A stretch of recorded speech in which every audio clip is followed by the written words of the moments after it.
Okey.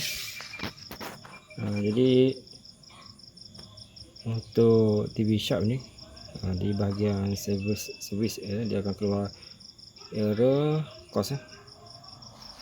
Cost ni disebabkan oleh, kalau tengok sikit ni, adalah disebabkan oleh lampu error, lamp error.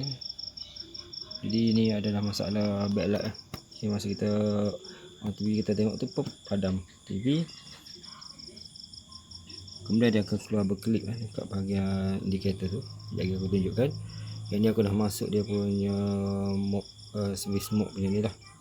Okay, kita nak tengok apa masalah pada bahagian TV ni.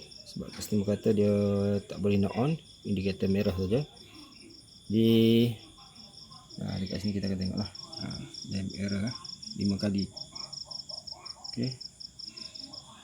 Di lamp error ni, kalau kita boleh reset lamp error ni, kalau kita scroll bahagian bawah, okay, dia ada button kat bawah. Nanti aku tunjukkan.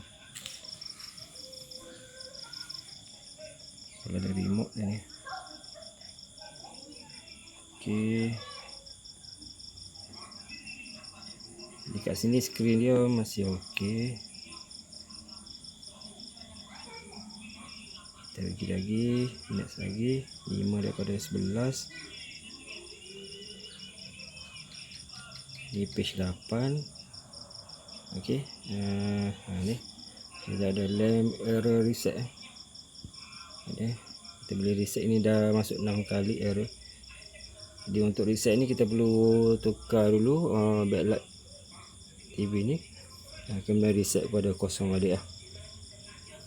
Okay, jadi dia ada masalah di bahagian backlight. Okay, walaupun ni kalau kita tengok ni dia menyala ni. Okay, dia ada satu masa dia mungkin dia ada bacaan angkara yang tak stabil disebabkan oleh lampu tu dah rosak, jadi dia akan shutdown. Okay, untuk model shot ni dia akan shutdown. Okay, untuk keluarkan service mode ni, macam mana kita nak buat? Okay, ni model ni model lama lah, LC32LE265M.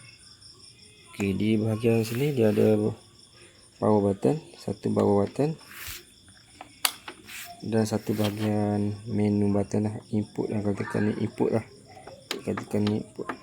Jadi untuk keluarkan error tadi, kita off supply, kemudian kita sambil kita off, kita on kan supply balik, kita tekan dua ni tengah, kita hold kan ni. Okay, kita hold sampai keluar putih dekat skrin. Kita up naik atas, bawah, atas dan hold tengah ni sampai keluar service menu. Okay, aku buat sini. Okay, kalau aku onkan TV ni, tengok keluar merah tak? Sebab aku tak reset lagi. Okay, cuba aku onkan supply, tekan power button belakang TV.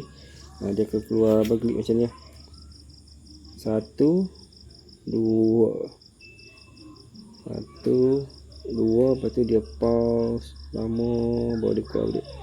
1, 2. Okay, jadi kita nak keluarkan error dekat TV tadi, macam aku dah tunjuk kat display tadi. Okay, kita matikan supply. Okay, bagi berkelip hilang, tekan power button sekali lagi, tekan power bagi dia hilang sekejap. Kita tunggu lambat sikit. Okay, dah tak berkelip. Okay, sambil pegang dua button tadi, power dengan input. Okay, aku tunjukkan sini. Aku letak telefon. Okay, aku pegang dulu dua button dan aku onkan supply. Okay, hold dua button tadi yang aku tunjuk tadi. Okay, tunggu dia berkelip macam tu. Tekan atas, bawah, atas balik. Dia kalau putih macam tu, tekan hold tengah. Untuk input button tadi, hold. Dia sampai dia keluar servis. Ni lah yang error tadi. Okay, jadi TV ni ada masalah lampu.